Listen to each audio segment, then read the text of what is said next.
Hi everyone, welcome to your channel I Learn।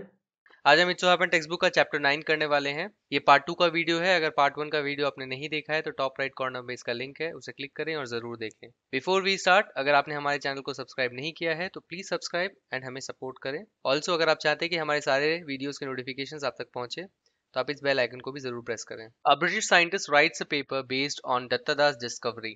He and the defense science advisor have a tete-a-tete over an impending calamity. A conference of international experts might yield a clue to the cosmic puzzle. एक British scientist हैं जो एक paper लिखते हैं दत्तादास की discovery के ऊपर। वो और defence science adviser, so basically ये गवर्नमेंट की पोस्ट है and this is one person जो डिफेंस रिलेटेड एस्पेक्ट्स में काम करते हैं ब्रिटेन के लिए। वो और ये एक दूसरे के साथ प्राइवेट कॉन्वर्सेशन कर सकते। टेट टेट, इफ यू रिमेम्बर पार्ट 1 में हमने देखा था, it's a private conversation. And private conversation किस चीज के लिए? About the impending calamity. So impending का मतलब क्या होता है? इम्पेंडिंग मतलब something that is about to happen and calamity is some sort of a disaster. किसी भी प्रकार का एक प्रलय जिससे बहुत ज्यादा डिस्ट्रक्शन होने वाला है, वो आने वाली है। सो उनका डिस्कशन इस चीज पे है कि कोई एक इम्पेंडिंग कैलामिटी है and I think we know it is about this collision. ये जो कॉमेट का कोलिजन है इसके बारे में डिस्कस कर रहे हैं। A conference of international experts might yield a clue to the cosmic puzzle. एक कॉन्फ्रेंस इंटरनेशनल एक्सपर्ट्स के, सो कॉन्फ्रेंस क्या होता है? So conference word I think आपने शायद सुना होगा। ये बेसिकली एक फॉर्मल मीटिंग होती है। It's a formal meeting of people with share interest. So for example, अगर कुछ लोग आपस में इंटरेस्ट शेयर करते हैं अबाउट ऑटोमोबाइल्स या व्हीकल, सो एक ऑटो कॉन्फ्रेंस हो सकता है। अगर इनका शेयर इंटरेस्ट है अबाउट सुनामी, सो इनका एक सुनामी से रिलेटेड कॉन्फ्रेंस हो सकता है। इन दिस केस ये कॉन्फ्रेंस करने की कोशिश कर रहे हैं जिसमें सारे इंटरनेशनल एक्सपर्ट्स आएंगे। सो एक्सपर्ट्स किस टॉपिक पे रहेंगे? About comets and about calamities and इसको कैसे फेस किया जाए। एंड वो ये सोच रहे हैं कि कॉन्फ्रेंस जो है इट माइट यील्ड मतलब प्रोड्यूस या provide, so it can provide a clue to the cosmic puzzle. Cosmic word आप पार्ट 1 में देख चुके हैं। कॉस्मिक का मतलब है रिलेटिंग टू कॉस्मोस या यूनिवर्स, आप बोल सकते हो in simple terms. In the spacious dining hall of King's College, Cambridge, the butler whispered deferentially in the provost's ear and handed him an envelope on a silver tray. So एक spacious यानी having a lot of space, काफी बड़ा, large। So एक बड़े से dining hall में, कहाँ के? किंग्स कॉलेज जो कि कैम्ब्रिज में है। वहां पे एक बटलर जो है धीरे से बोलता है, विस्पर करता है डेफरेंशियली। डेफरेंशियली का मतलब होता है रिस्पेक्टफुली। रिस्पेक्टफुली प्रोवोस्ट के कान में, और उनको एक ऑनवलप हैंड ओवर कर देता है, उनको दे देता है। सो प्रोवोस्ट क्या है? सो बेसिकली ये एक टाइटल का नाम है, एक पद का नाम है, that is the head of A college. उनको प्रोवोस्ट बोलते हैं। सो किंग्स कॉलेज के हेड को वो एक ऑनवलप देता है एक सिल्वर ट्रे के ऊपर। The provost beckoned James and passed on the envelope saying, "It seems you are wanted urgently in your room." So provost ने क्या किया? बेकॉन किया। बेकॉन का मतलब क्या होता है? इशारे से बुलाना। तो जब आप हाथ दिखा के इशारे से किसी को बुलाते हैं, सो दैट मीन्स बेकॉनिंग। सो उन्होंने जेम्स को इशारे से बुलाया एंड उनको एनवलप पास ऑन कर दिया, उनको दे दिया। एंड क्या बोला उनको कि ऐसा लग रहा है कि आपको अर्जेंटली आपके रूम में बुलाया जा रहा है। सो यू आर वांटेड मतलब आपको बुलाया जा रहा है, somebody is waiting for you. As he made his way towards the beautiful building, James opened the envelope. It contained a brief note. So जैसे ही वो उस सुंदर सी बिल्डिंग की ओर जा रहे थे जहाँ पे प्रोवोस्ट ने बोला था उनको जाने के लिए अपने रूम में, जेम्स क्या करते हैं? ओपन करते हैं अपना एनवेलप एंड उसमें ये एक छोटा सा नोट होता है। सो ब्रीफ का मतलब शॉर्ट या स्मॉल। सो एक छोटा सा नोट होता है यहाँ पे। एंड क्या लिखा है इसमें? Dear doctor Forsyth, the bearer of this note has been instructed to bring you to my office in London tonight. Please come without delay. I am making arrangements for you overnight stay in London. I regret the inconvenience caused to you and request you to keep your visit strictly confidential. Believe me, it is absolutely essential. Yours sincerely, John Macpherson. So John Macpherson करके एक person है जिन्होंने doctor James Forsyth को ये letter लिखा है। सो आप doctor word का इस्तेमाल उन लोगों के लिए करते हैं जिन्होंने बेसिकली किसी भी सब्जेक्ट में पीएचडी की है। So that's like highest form of degree in any subject. जब आप एक रिसर्च करते हो उस पर्टिकुलर टॉपिक पे, सो आपको एक पीएचडी की डिग्री मिलती है, एंड इसको आप डॉक्टरेट भी बोलते हैं, एंड आपको एक टाइटल मिल जाता है डॉक्टर। सो मेडिकल डॉक्टर से ये डिफरेंट है। जो डॉक्टर जेम्स फोर्सिथ हैं उनके लिए नोट लिखा गया है, नोट में लिखा है कि बेरर ऑफ दिस नोट, ये नोट जो लेकर आया है, बेरर यानी कैरियर, जो भी इस नोट को लेकर आया है उसको इंस्ट्रक्ट किया गया है कि वो आपको मेरे ऑफिस आज रात लंदन में लेकर आए। Please come without delay, please बिना देर किए आइए, मैं अरेंजमेंट कर रहा हूँ आपके ओवरनाइट स्टे के लिए। सो ओवरनाइट स्टे यानी फॉर द नाइट। सो आप बोलते हो कि मैं ओवरनाइट कहीं रुकने वाला हूँ, इसका मतलब पूरी रात वहां पे गुजारने वाले हैं। So that's overnight. सो आपके लंदन में रात गुजारने की मैं पूरी व्यवस्था कर रहा हूँ। I am making arrangements. I regret the inconvenience cost. So inconvenience यानी सुविधा, असुविधा। इनकन्वीनियंस यानी असुविधा। सो आपने ये बहुत ज्यादा सुना होगा ये टर्म कि असुविधा के लिए खेद है। सो रिग्रेट यानी खेद, या मैं आपसे माफी मांगता हूँ इनकन्वीनियंस के लिए। So it's a formal way of saying, without saying sorry आप जस्ट बोल रहे कि आई रिग्रेट द इनकन्वीनियंस। सो असुविधा के लिए खेद है जो आपको हो रही है, एंड मैं रिक्वेस्ट करता हूँ कि आप अपनी विजिट को स्ट्रिक्टली कॉन्फिडेंशियल रखिए। सो स्ट्रिक्टली कॉन्फिडेंशियल का मतलब क्या होता है कि वेरी वेरी प्राइवेट, ये आपको किसी के साथ शेयर नहीं करना है। एंड जब भी कोई चीज़ स्ट्रिक्टली कॉन्फिडेंशियल होती है, इसका मतलब अगर मान लीजिए दो पार्टीज हैं एंड इनके बीच में अगर कोई स्ट्रिक्टली कॉन्फिडेंशियल टॉक हो रहा है, इसका मतलब इनके अलावा किसी और को ये बात नहीं पता चलनी चाहिए। या आप नॉर्मली जब आप कंपनीज में जाएंगे, जब आप ग्रेजुएट कर जाएंगे एंड देन आप किसी कंपनी में काम करेंगे, देन वहाँ पे स्ट्रिक्टली कॉन्फिडेंशियल इन्फॉर्मेशन होती हैं जो कंपनी के लिए बहुत सेंसिटिव होती है एंड किसी कहीं लीक नहीं होनी चाहिए। सो जब आप किसी को स्ट्रिक्टली कॉन्फिडेंशियल लिख के एक नोट भेजते हैं, इसका मतलब ये नोट और ये बात कहीं भी किसी थर्ड पर्सन को नहीं जानी चाहिए किसी भी हालत में, नहीं तो इसके रिpercussion हो सकते हैं, आपको इसका जुर्माना किसी फॉर्म में भरना पड़ सकता है। And so it's very private, and आप दोनों के अलावा इसके बारे में किसी को पता नहीं होना चाहिए। सो बिलीव मी, मेरे पे विश्वास कीजिए, ये बहुत ज्यादा जरूरी है। It is absolutely. So absolutely का मतलब है कंप्लीटली, ये पूरी तरह से एसेंशियल है, नेसेसरी है। Your sincerely John McPherson. The signature carried the designation underneath Defense Science Advisor, Her Majesty's Government. So signature जो था वहाँ पे designation लिखा हुआ था। designation मतलब पद, कि उनका क्या पद है। underneath, underneath मतलब below, एंड क्या था उनका डेजिग्नेशन जॉन मैकफरसन का? He was defence science adviser. So वो डिफेंस साइंस एडवाइजर हैं हर मेजेस्टीज गवर्नमेंट के। सो गवर्नमेंट के डिफेंस साइंस एडवाइजर है। And her majesty basically London में बिकॉज एक मोनार्च बैठती हैं क्वीन, सो उनको रेफर किया जाता है as her majesty. So queen की गवर्नमेंट मानी जाती है वहाँ पे, it's a monarch's government. So इसीलिए लिखा गया है कि उनकी गवर्नमेंट के defence science adviser. So basically वो गवर्नमेंट के लिए काम करते हैं। A bowler-hatted man near the mantelpiece greeted him as James entered his sitting room. A bowler-hatted man near the mantelpiece greeted him as James entered his sitting room. A bowler-hatted man यानी एक आदमी जो कि bowler hat पहना हुआ था। सो bowler hat क्या है? इस तरह की हैट को आप बाउलर हैट बोलते हैं। एंड आपने अगर चार्ली चैपलिन की मूवीज या शोज देखे होंगे तो आपने देखा होगा चार्ली चैपलिन इस हैट को बहुत पहनते थे। So it is a very popular hat जो कि इंग्लैंड में बहुत पॉपुलर थी। एंड मेंटल पीस के बगल में वो खड़े थे, उन्होंने जेम्स को ग्रीट किया जैसे ही वो एंटर किए उस रूम में, सिटिंग रूम में। सो what is mental peace? Mental peace इस डेकोरेशन को बोलते हैं। सो जो भी फायर प्लेस होती है जहाँ पे आग जलती है, ऊपर एक चिमनी होती है, एंड स्पेशली आप देखोगे कि वेस्ट कंट्रीज में ज़्यादा होता है, यूएस यूके, ठंडी कंट्रीज में बिकॉज वहाँ पे उनको रूम को गर्म रखने के लिए you need a fire place. तो इस फायर प्लेस के बाहर पूरी एक सजावट होती है। इधर ये वुड की हो सकती है, पूरी स्टोन्स की हो सकती है जैसे आप देख रहे हैं, मार्बल भी बहुत लोग लगाते हैं, जो लोग थोड़ा एक्सपेंसिव चीज़ें लगाना चाहते हैं। एंड इस तरह से ये जो पूरा सेटअप है इसको आप मेंटल पीस बोलते हैं। So you can say structure, would, marble, stone, etc. above and around a fireplace. सो आप इस एरिया को फायर प्लेस बोलते हैं जहाँ पे बेसिकली आग जलती है। सो सिटिंग रूम क्या है? Sitting room basically living room का दूसरा नाम है। Instead of calling it a living room या ड्राइंग रूम। सो अलग अलग कंट्रीज में सेम चीज के लिए अलग अलग पॉपुलर टर्म्स होते हैं। सो फॉर एग्जांपल इंडिया में हम ड्राइंग रूम बोलते हैं या लिविंग रूम भी बोलते हैं। Living room is more like US America में बहुत यूज होता है, एंड सिटिंग रूम ज्यादातर ब्रिटेन में यूज होता है। So same thing.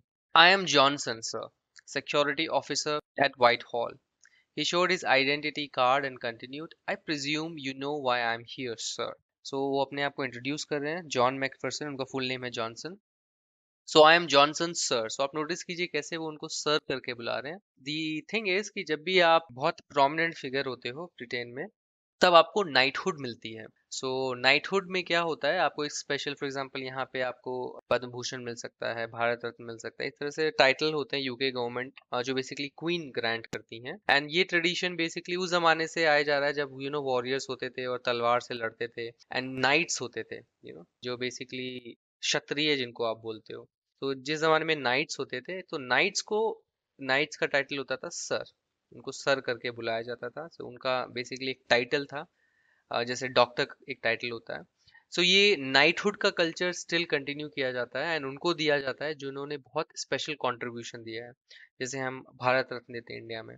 So it means कि जो डॉक्टर फोर्सेथ हैं उनको नाइटहुड मिली है, एंड इसीलिए उनको सर बुलाया जाता है। And it is not because कि वो उनके सीनियर हैं या उनको रिस्पेक्ट दे रहे हैं, बिकॉज जब भी यूएस में आप देखोगे जब भी वो रिस्पेक्ट देते हैं, they don't really use the word sir, they would use the word mister. So वो उनको सर बुला रहे हैं, इसका मतलब उनको नाइटहुड मिल चुकी है। तो उन्होंने अपने आप को इंट्रोड्यूस किया, आई am Johnson sir, security officer eight white hall. So white hall में मैं सिक्योरिटी ऑफिसर हूँ। सो व्हाइट हॉल क्या है? व्हाइट हॉल बेसिकली जैसे इंडिया में दिल्ली में हमारा राजपथ है। सो व्हाइट हॉल एक स्ट्रीट है जिसको सेंटर ऑफ गवर्नमेंट माना जा सकता है, कि उस recognized as centre of government. So वहाँ पे पूरे इंपॉर्टेंट गवर्नमेंट की बिल्डिंग्स हैं। सो वो पूरा area is about government facilities, administrative buildings. So उसको व्हाइट हॉल बोलते हैं। सो मैं सिक्योरिटी ऑफिसर हूँ व्हाइट हॉल का। उन्होंने अपना आइडेंटिटी कार्ड दिखाया और फिर बोलना कंटिन्यू किया उन्होंने, I presume you know why I am here sir. So presume मतलब सपोज। सो आई सपोज मैं मानता हूँ कि आपको पता है कि मैं यहाँ क्यों आया हूँ, sir. To the extent that is conveyed in this note, replied James. He knew that it would be useless to ask Johnson for further details. I won't take long. जितना कि आपने नोट में कन्वे किया है उतना मुझे पता है। तो टू द एक्सटेंट, एक्सटेंट यानी लेवल। सो उतनी ही लेवल की जानकारी है मुझे, उतने ही हद तक मुझे पता है। सो लेवल या हद का मतलब एक्सटेंट। जितना आपने कन्वे किया है, कन्वे करना यानी कम्युनिकेट करना, बताना। तो जितना आपने मुझे बताया है इस नोट के जरिए, उसी हद तक मुझे पता है कि आप क्यों यहाँ पर आए हैं। जेम्स ने रिप्लाई दिया। उसे पता था कि यूजलेस होगा जॉनसन से ज्यादा डिटेल्स पूछना, या एक मोर डिटेल्स फर्दर यानी मोर, ज्यादा डिटेल्स पूछना, बिकॉज उनको पता है कि ये भी गवर्नमेंट के लिए काम करते हैं, मोस्टली चीजें बहुत कॉन्फिडेंशियल होती हैं। And there is a term called need to know basis. बहुत ही पॉपुलर फ्रेज है ये, need to know basis. So need to know basis का मतलब ये है कि जितना आपको जरूरत है उतना ही आपको जानना है। सो बेसिकली अगर आपको किसी ने बोला ये काम करो एंड आपको रीजन नहीं बताया, इसका मतलब आपको नीड टू नो बेसिस पे काम करना है। जितना आपको बताया जा रहा है उतना ही आप जानते हैं, उतना ही आपको काम करना है। Because most of the times चीज़ें बहुत कॉन्फिडेंशियल होती है, एंड इवन आप किसी से काम करवा रहे हैं आप उनको पूरी डिटेल्स नहीं देते हैं। सो फिर उसने क्या कहा जॉनसन ने, आई वोंट टेक लॉन्ग, मैं ज़्यादा समय नहीं लूंगा आपका।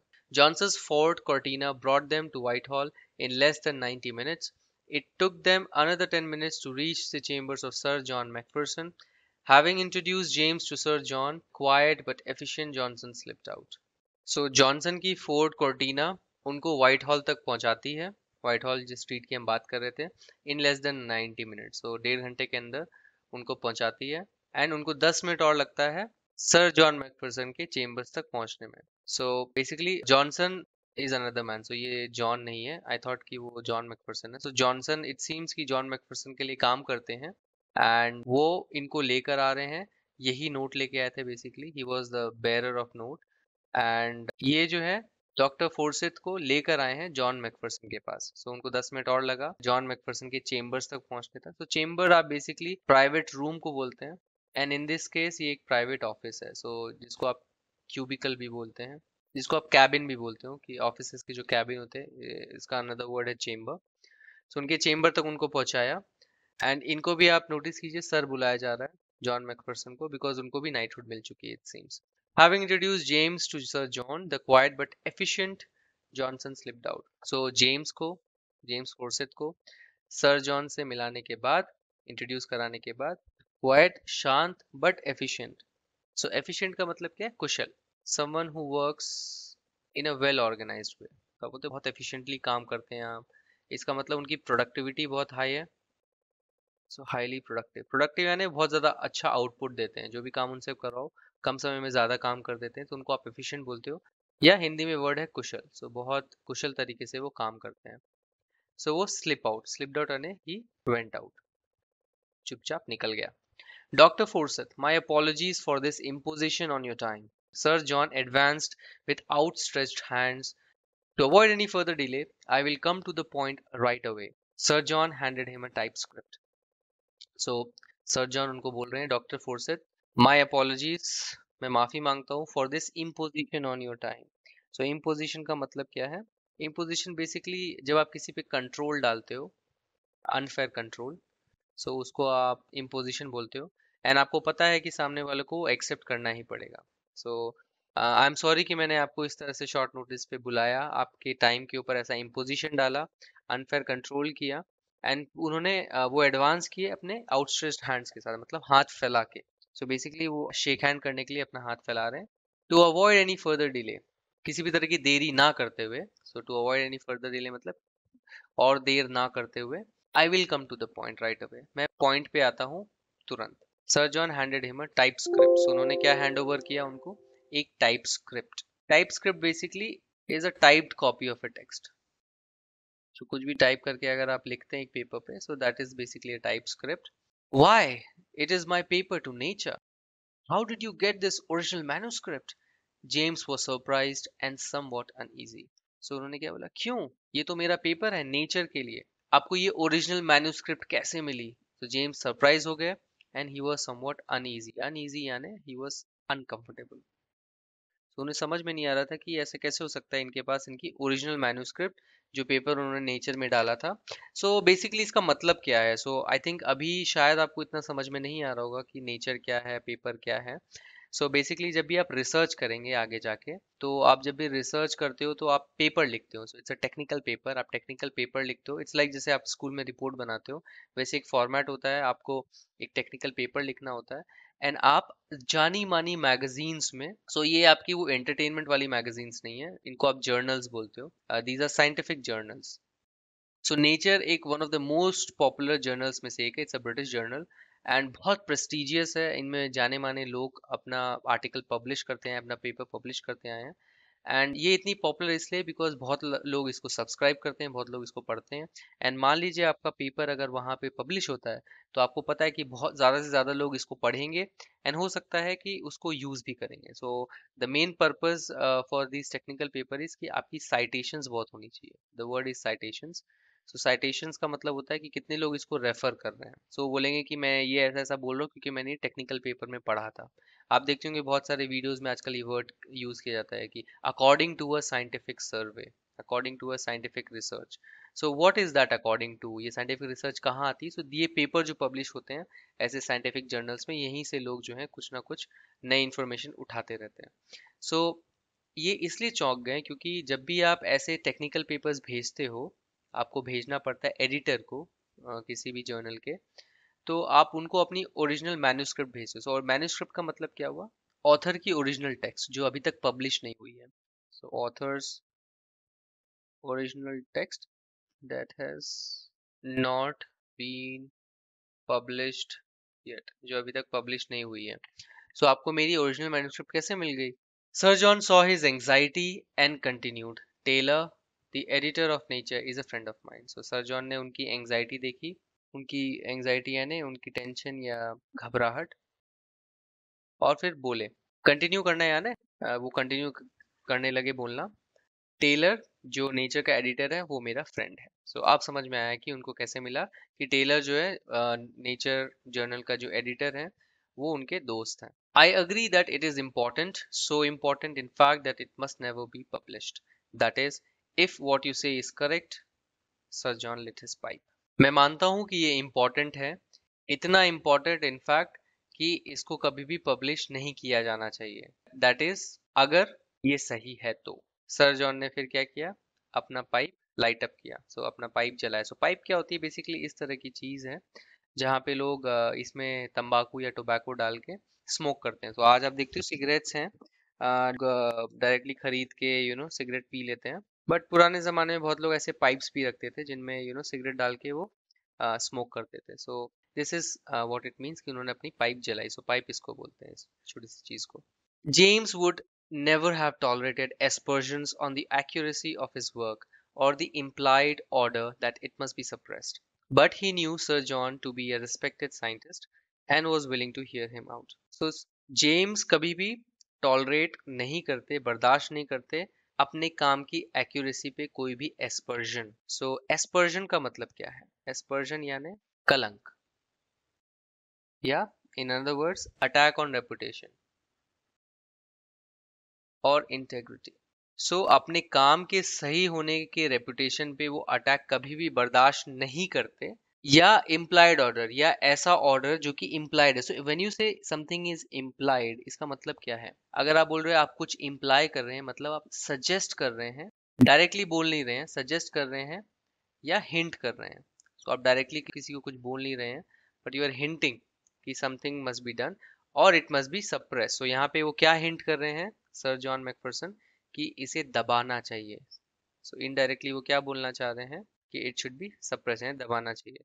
बट उनको पता था कि सर जॉन जो है रिस्पेक्टेड साइंटिस्ट हैं, इसलिए वो विलिंग थे, वो उनको एक मौका दे रहे थे कि उनको सुने कि उनका क्या कहना है।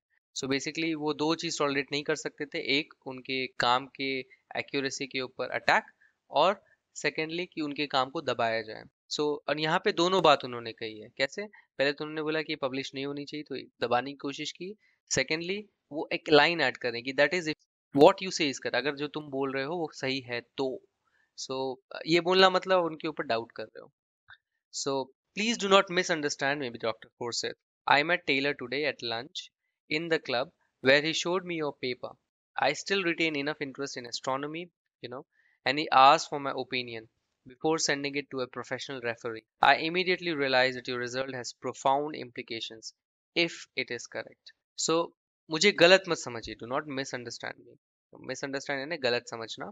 डॉक्टर फोर्सेट, मैं आज टेलर से मिला लंच पर क्लब में, जहाँ पे उसने मुझे आपका पेपर दिखाया। मैं अभी भी रिटेन करता हूँ काफी इंटरेस्ट एस्ट्रोनॉमी में। सो रिटेन करना यानी कंटिन्यू करना, कंटिन्यू टू हैव। तो मतलब मैं अभी भी इंटरेस्ट रखता हूँ, I still continue to have interest astronomy में, जैसा कि आपको पता है। एंड इसीलिए वो मेरी ओपिनियन पूछ रहा था before sending it to a professional referee. So इससे पहले कि वो एक प्रोफेशनल रेफरी को भेजे, वो मेरी ओपिनियन, मेरी राय जानना चाहता था।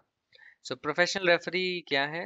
रेफरी यहाँ पे basically is a person who examines and check scientific publications. So obviously क्योंकि जो हमारी स्टोरी है एक टेक्निकल पेपर के अराउंड घूम रही है, साइंस पब्लिकेशन के अराउंड घूम रही है, तो आप एक्सपेक्ट करेंगे कि ऐसे टर्म्स जो हैं आते जाएंगे आपके पास, ऐसे नए नए टर्म्स जो कि इस एरिया से रेफर करते हैं। जो रेफरी है वो एक ऐसा पर्सन होता है जो भी साइंटिफिक पब्लिकेशंस होते हैं, ऐसे जो पेपर्स उनके पास आते हैं, उनको वो एग्जामिन करते हैं और चेक करते हैं। वो टेक्निकल एक्सपर्ट्स होते हैं उस फील्ड के। सो उनको भेजा जाता है ताकि वो चेक करे कि फैक्चुअली जो भी पेपर आया वो रबिश है कि नहीं, उसके जो कंटेंट्स है वो करेक्ट हैं कि नहीं, एंड देन फिर वो आगे रेकमेंड करते हैं पब्लिश करने के लिए। जो एडिटर थे उनके पास एक प्रोफेशनल रेफरी थे, बट उनको भेजने से पहले वो सोचे थे कि इनकी राय ले लेते हैं, बिकॉज ये भी जाने माने साइंटिस्ट हैं, रिस्पेक्टेड साइंटिस्ट हैं, एंड इनका अभी भी इंटरेस्ट है एस्ट्रोनॉमी में। एंड डेफिनेटली जब फ्रेंड्स आपस में बातें करते हैं लंच के ऊपर, तो वो शेयर करते हैं अपना काम। I immediately realized that your result has profound implications. मैं तुरंत ही रियलाइज कर लिया, मैंने तुरंत ही रियलाइज कर लिया कि आपका जो रिजल्ट है इस पेपर में, उसके प्रोफाउंड इम्प्लीकेशंस हैं। प्रोफाउंड मतलब वेरी ग्रेट, बहुत ही गंभीर। इम्प्लीकेशंस यानी परिणाम या conclusion. So again implication word आप तब यूज करते हो जब कोई कंक्लूजन इम्प्लाइड होता है बट डायरेक्टली स्टेट नहीं किया जाता.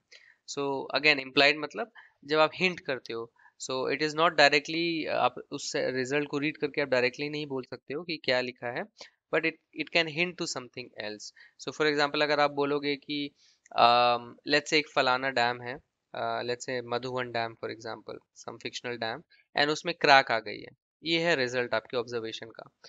सो व्हाट इट मीन्स, इसका इम्प्लीकेशन ये है कि उस एरिया में बांध टूट के बाढ़ आ सकती है. सो बाढ़ आने का एक इम्प्लीकेशन है. आपने रिजल्ट में ये नहीं लिखा, बट डैम में क्रैक है, बारिश बहुत ज्यादा हो रही है, बहुत ज्यादा पानी फ्लो हो रहा है. सो इसका कंक्लूजन, इम्प्लाइड कंक्लूजन क्या है कि उस एरिया में या तो बाढ़ आ सकती है, सारे गेट्स खोलने पड़ेंगे बिकॉज बांध टूट सकता है otherwise. So this is what it means by implication. जब आप किसी चीज को स्टेट नहीं करते हैं बट वो चीज का मतलब ऑलरेडी उस सेंटेंस में होता है, हिंट किया हुआ होता है. सो आपके रिजल्ट का बहुत ही गंभीर जो है परिणाम हो सकता है अगर ये करेक्ट है, if it is correct. Let me assure you sir John that it is correct. So obviously उनको मिर्ची लगी बिकॉज उन्होंने अगेन ये वर्ड यूज कर दिया कि इफ इट इज करेक्ट. सो मैं आपको अश्योर करता हूँ सर जॉन कि ये सही है. I stake my reputation on it. मैं अपनी रेपुटेशन दाव पे लगा सकता हूँ. सो स्टेक करना यानी गैम्बल करना या दाव पे लगाना. सो उनको इतना विश्वास था, इतने कॉन्फिडेंट थे अपने पेपर पे कि वो बोले थे कि मैं अपनी रेपुटेशन दाव पे लगा सकता हूँ, ये पेपर सही है. James could not contain himself anymore. So James जो है अपने आप को कंटेन नहीं कर पाए. सो कंटेन वन सेल्फ का मतलब क्या होता है? अपने इमोशंस को अंदर रखना, दिखाना नहीं. कंटेन मतलब टू नॉट शो इमोशंस.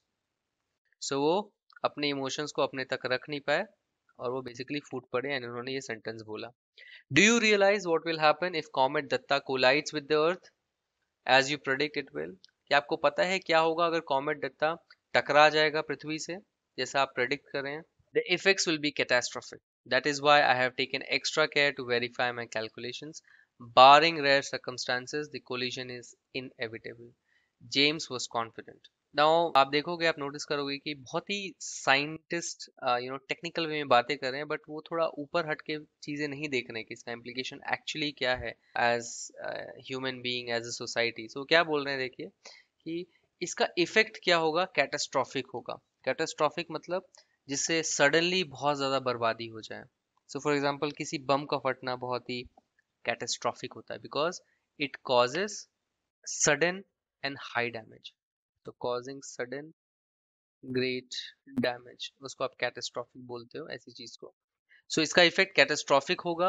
इसलिए मैंने एक्स्ट्रा केयर किया है ताकि मैं अपने कैलकुलेशंस को वेरीफाई कर सके. सो उनको अभी भी अपने कैलकुलेशंस की पड़ी है, अपने काम की एक्यूरेसी की. उनको ये नहीं पड़ी कि इससे पूरी पृथ्वी जो है खत्म होने वाली है.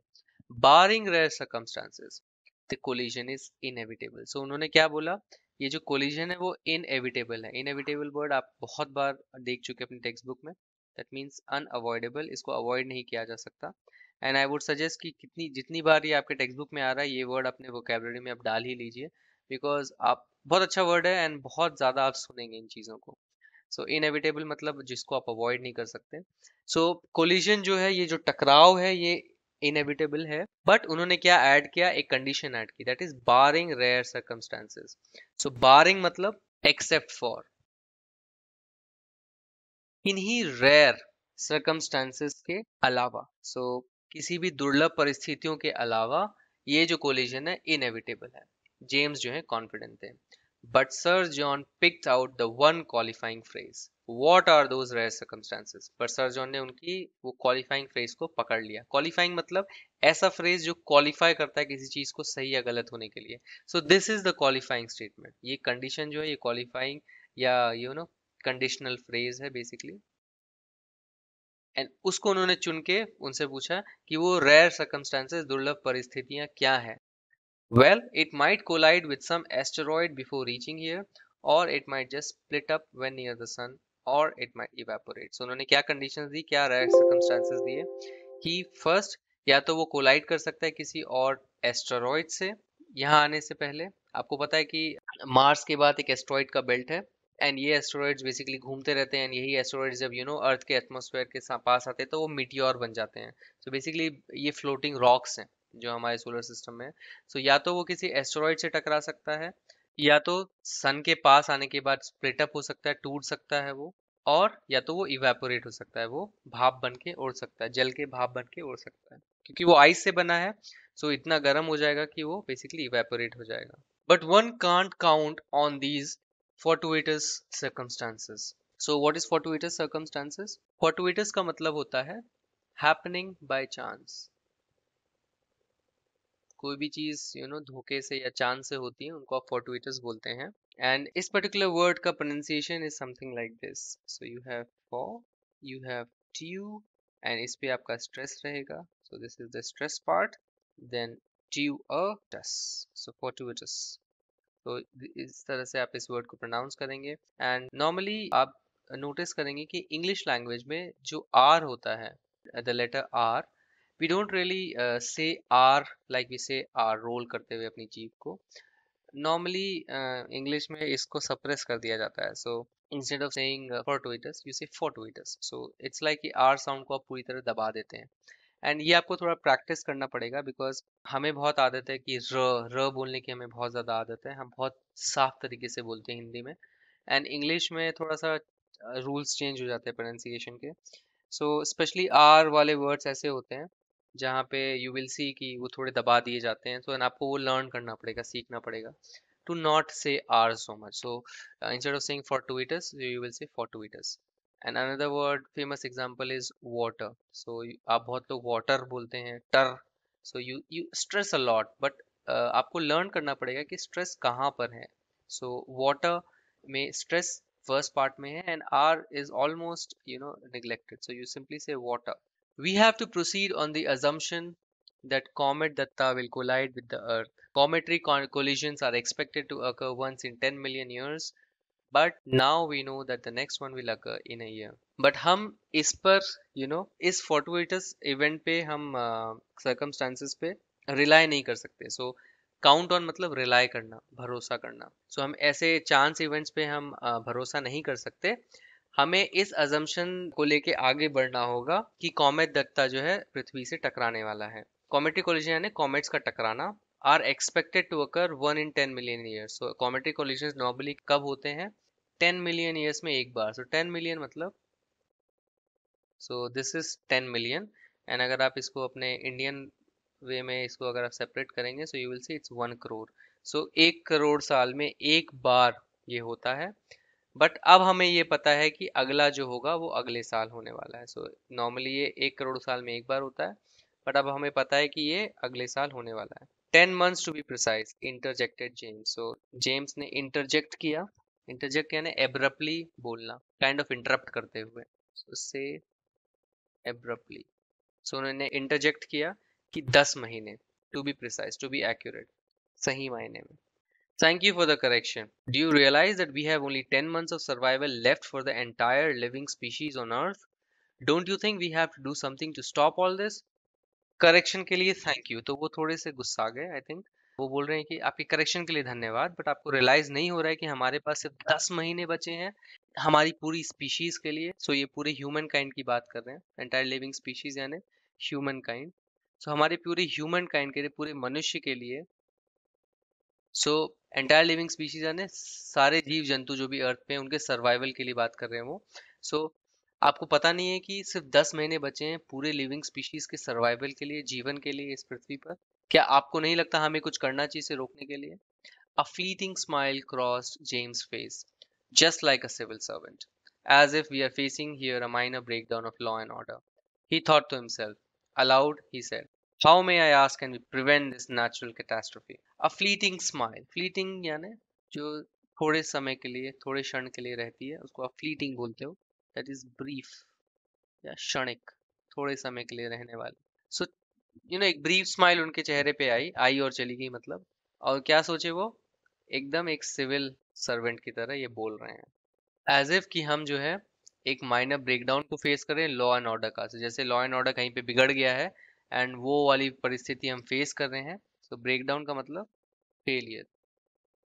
वो अपने मन में सोचे एंड फिर तेज से बोले, अगर आपकी इजाजत हो तो मैं पूछता हूँ कि हम इसको कैसे प्रिवेंट करेंगे, इस नेचुरल कैटास्ट्रोफी को कैसे प्रिवेंट करेंगे? I don't know, but we have no option but to try। I think we need more than two brains to handle this situation।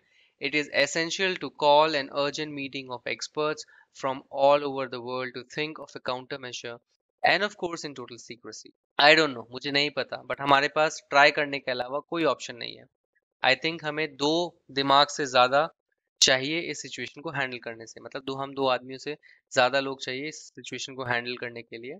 It is essential, ये जरूरी है कि हम एक अर्जेंट मीटिंग बुलाएं एक्सपर्ट्स की पूरे दुनिया से, from all over the world, to think, कि सोचे कि क्या काउंटर मेजर हो सकता है. काउंटर मेजर यानी एक solution, end of course in total secrecy, और पूरी सीक्रेसी के साथ. Think of the panic in the world if this dreadful news leaks out. सोचो कि कितना पैनिक हो जाएगा, कितना कितना घबरा जाएंगे लोग, कितनी भगदड़ मच जाएगी पूरी दुनिया में अगर उनको ये भयानक न्यूज, ड्रेडफुल यानी भयानक न्यूज, ये लीक हो जाए तो. Sir John glance at the manuscript in James hand. तो सर जॉन ने ये उनके मैन्युस्क्रिप्ट को देखते हुए कहा. सो आई थिंक हमारे साथ बहुत ही रिसेंटली ये चीज हुई है. For example I think March में हमारे साथ ये हुआ था कि इस चीज को डिक्लेयर किया जाना चाहिए था जनवरी या फरवरी में, कोरोना वायरस को एज अ पेंडेमिक, बट इसको नहीं डिक्लेयर किया गया था. जबकि इसकी जानकारी ऐसा माना जाता है कि दिसंबर और जनवरी में काफी अच्छे से मिल गई थी. बट जब भी आप किसी चीज को पेंडेमिक डिक्लेयर करते हैं, मतलब एक बहुत बड़ी चीज है, इससे क्या होता है कि पैनिक फैल सकता है पूरी दुनिया में. ऐसा ही हुआ था, जैसे ही पेंडेमिक डिक्लेयर किया गया था उससे पहले ही काइंड ऑफ पैनिक फैलने लगा था, बिकॉज काफी सोर्सेज से लोगों को पता लग रहा था कि ये वायरस बहुत गंदी तरीके से फैल रहा है, एंड ऐसा लग रहा था कि पूरी दुनिया खत्म होने वाली है. एंड आपने ये देखा है न्यूज में भी कि क्या हालत हो जाती है ऐसे कुछ अगर हो दुनिया में. जैसे आपको पता चला कि पूरी दुनिया जो है खत्म होने वाली है, पूरी दुनिया में कुछ गड़बड़ होने वाली है, तो कितना पैनिक हो जाता है. उनका नजरिया ये था, क्योंकि वो एक सिविल सर्वेंट थे, वो एडमिनिस्ट्रेशन के पार्ट थे, पॉलिटिक्स में थे, तो उनको ऐसा लगता था कि पैनिक फैलाना सही चीज नहीं है, हम इसको सीक्रेटली हैंडल करते हैं. My suppressing this paper will not hide the truth, sir John James said. There are others who will arrive at the same conclusion sooner or later. Now sir John का मानना था कि इसे छुपा के रखना चाहिए बिकॉज पैनिक से बचाना है उनको, बट जेम्स का कुछ और मानना था. का मानना ये था कि इस पेपर को दबा के आप सच को छुपा नहीं सकते. दूसरे लोग भी हैं जो इस सेम कंक्लूजन पे कभी ना कभी, आज या कल पे, इस कंक्लूजन पे आ जाएंगे. बिकॉज ये जो भी इंफॉर्मेशन होती है कॉमेट की, जो भी नई कॉमेट की इंफॉर्मेशन हर जगह पहुंचती है. आपने देखा कि आईआईए बैंगलोर ने सब जगह पब्लिश कर दिया कि एक नया कॉमेट मिला है, उनका नाम रख दिया गया कॉमेट दत्ता. एंड जब भी ये होता है तो लोग स्टार्ट कर देते हैं उनके ऊपर कैलकुलेशंस करने, उसकी ट्रेजेक्ट्री क्या है. ट्रेजेक्ट्री मतलब वो क्या पाथ फॉलो करेगा. सो आपने उस पिक्चर में देखा था कि फॉर एग्जाम्पल ये सन है, ये अर्थ है, अर्थ की अपनी एक अलग ऑर्बिट है, एंड ये कॉमेट है. सो ये कॉमेट जो है ये ऐसे ब्राइटली लिट होके इस ट्रेजेक्ट्री को फॉलो कर रहा है, यू नो एंड ये जो ट्रेजेक्ट्री, जो पाथ है, उसकी वो पाथ कैसा है. एंड ऐसा लग रहा था इस केस में. सो ये नॉर्मल वे होता है जब कॉमेट ऐसे आता है और निकल जाता है, बट हमारे केस में, इस पर्टिकुलर स्टोरी के केस में, सो यू हैव दिस सन. सो ये आपका सन है, इसके ऑर्बिट में अर्थ है, ये हम है earth, and then you have this comet जिसकी ट्रेजेक्ट्री कुछ ऐसी है. मतलब ये आके बेसिकली अर्थ से इसकी ट्रेजेक्ट्री ओवरलैप हो रही है, एंड ये लेट्स सपोज यहाँ पे कहीं है, एंड आते आते आते जब वो डिटेक्ट हुआ तो समवेयर हियर है. जब ये डिटेक्ट हुआ और 10 महीने में ये आके अर्थ से टकरा जाएगा. सो वो बोल रहे हैं कि सिंस लोगों को पता चल गया कि कॉमेट दत्ता है, एंड क्योंकि वो आसमान में दिख रहा है कि तो बहुत पास है वो, एंड लोग उस पर कैलकुलेशन करेंगे तो उनको समझ में आ ही जाएगा कि ये जो है अर्थ से टकराने वाला है. No, do not suppress it but tone it down. Add many ifs and buts to make your conclusion appear not so certain. I will exert all my influence with friends in other countries to make them exercise a similar restraint for a while. तो उन्होंने बोला नहीं, suppress मत कीजिए, दबाइए मत, but इसको tone down कीजिए. टोन डाउन मतलब इसके अंदर जो आपने स्ट्रांगली मैसेज किया है उसको थोड़ा वीक कीजिए, वीक बनाइए, ताकि लोगों को ये ना लगे कि इतना ज्यादा प्रॉब्लम होने वाला है. बहुत ज्यादा इफ्स लगाइए, बट्स लगाइए, बहुत सारी कंडीशन लगा दीजिए, ताकि ऐसा लगे कि ये जो कंक्लूजन आपने डाला है वो इतना सर्टेन नहीं है. जितना सर्टेनली आप बोल रहे हैं उतना सर्टेन ना लगे लोगों को. तो जो भी आप इफ्स बोल रहे थे कि ये फट भी सकता है, ये इवेपोरेट भी हो सकता है, वो सब लगा दीजिए अपने पेपर में. I will exert all my influence. मैं अपना इन्फ्लुएंस पूरी तरह से एक्सर्ट करूंगा. एक्सर्ट करना मतलब अप्लाई करना विद फोर्स. सो मैं अपनी पूरी पहुंच जो है एक्सर्ट करूंगा अपने फ्रेंड्स, दोस्तों से जो मेरी दूसरी कंट्रीज में है, ताकि अगर मान लीजिए कोई और पब्लिश करना चाहता है ऐसा ही कुछ, वो भी सिमिलर रिस्ट्रेंट करेंगे फॉर अ वाइल, कुछ समय तक. सो रिस्ट्रेंट का मतलब कंट्रोल। सो इस सेम तरह का जो मैं आपके पेपर को कंट्रोल करने की कोशिश कर रहा हूँ, मैं अपनी पहुंच यूज करूंगा अपने फ्रेंड्स के साथ जो दूसरे कंट्रीज में हैं, ताकि वो भी इस तरह का कंट्रोल करें। फॉर हाउ लॉन्ग, तो वो पूछते हैं कब तक करोगे ये। Let us spend some time now to plan the details of this international conference. Shall we call it in a weeks time here. तो उन्होंने पूछा कब तक करोगे ये, कब तक तुम ये इस चीज को दबा पाओगे। तो वो बोले जब तक ये निकम्मा कॉमेट, रेचेड यानी निकम्मा, समथिंग वेरी बैड, निकम्मा कॉमेट जो है हमारे रास्ते से पूरी तरह सेफली हट जाए। So out of the way यानी कि हमने इसे डील कर लिया है, डेल्ट विथ, या ये फिनिश हो गया, खत्म हो गया, हमारे रास्ते से हट गया है, जैसे हम हिंदी में बोलते हैं। सो जब तक ये हमारे रास्ते से सेफली हट ना जाए, हमें ये करना पड़ेगा। So let us spend some time, थोड़ा समय हम स्पेंड करते हैं प्लान करने के लिए एक इंटरनेशनल कॉन्फ्रेंस, उसकी डिटेल्स को प्लान करने के लिए। क्या हम इसे एक वीक में बुला सकते हैं यहाँ पर? A week to plan such an important secret conference of international experts, James thought it an impossible task, but Sir John disagreed and began to spell out details. So James ने क्या सोचा, एक वीक इतना important और secret conference international experts का plan करने के लिए बहुत ही कम समय है, एक इम्पॉसिबल टास्क है, नामुमकिन है। बट सर जॉन ने डिसएग्री किया, वो उन्होंने बोला नहीं ये हो सकता है। And he began to spell out details, spell out करना यानी एक्सप्लेन क्लियरली। सो वो क्लियरली उसके डिटेल्स एक्सप्लेन करने लगे। सो बेसिकली वो एकदम रेडी थे इस चीज से डील करने के लिए। सो ये यहाँ आपका ये चैप्टर 9 खत्म होता है, एंड काफी इंटरेस्टिंग नोट पे खत्म हुआ है। एंड आई थिंक चैप्टर 10 में हमें समझ में आएगा कि फाइनली होता क्या है। तो चलिए इसके कॉम्प्रिहेंशन चेक से क्वेश्चंस करते हैं। How did sir John get hold of James original manuscript? So sir John को जेम्स की ओरिजिनल मैन्युस्क्रिप्ट कैसे मिली? Sir John got hold of James original manuscript with the help of his friend who was the editor of journal Nature where it was to be published. So उनको अपने friend की मदद से मिली जो कि nature के एडिटर थे, जहाँ पे इसको पब्लिश करना था। The editor showed it to sir John to get his opinion before sending it to a professional referee. So editor ने सर जॉन को दिखाया था उनकी ओपिनियन लेने के लिए, बिफोर वो सेंड कर सकें प्रोफेशनल रेफरी को। What is the important point the paper makes? So क्या इंपॉर्टेंट पॉइंट था जो कि पेपर बता रहा था? The important point the paper makes is that Comet Datta is going to collide with Earth. So in short, वो ये बता रहा था कि Comet Datta जो है Earth के साथ collide करने वाला है।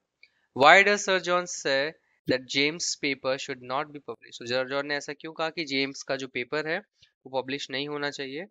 So Sir John says that James paper should not be published as is because it would create worldwide panic. So sir John ने कहा था कि जेम्स का पेपर पब्लिश नहीं होना चाहिए एज इज, जिस तरह से उन्होंने लिखा है, it means as is in original form,